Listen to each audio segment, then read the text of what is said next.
ಸೇವಕ ವಜ್ರ ಒಳ್ಳೊರಿಯ ಗೋಮೆದಕ ಪುಷರಾಗ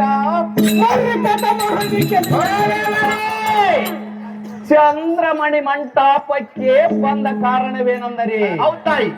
ಸದ್ಭಕ್ತಿಯಿಂದ ಕೇಳುವಿ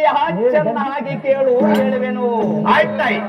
ಎಲ್ಲ ಭಕ್ತರನ್ನು ಬಾಧಿಸಿದವರನ್ನು ಅವರ ಕುಟಲ ಕುಯ್ತಗಳ ಮುತ್ತರಿಸಿ ಕಟಾರಿಗಳಿಂದ ಕಿವಿದು ಪ್ರೇಸೋಗದಿಂದ ಬಗೆದು ಖಡ್ಗದಿಂದ ಕಡಿದು ಚಕ್ರದಿಂದ ಅವರ ದೃಕ್ಕಿಗಳನ್ನು ಸಡಿಲಿಸಿ ಬಿಡುವ ಕಾರಣ ಬರೋಣವ ತಲೈ ಸೇವಕ ಅಂತರ ಪಾಲಕ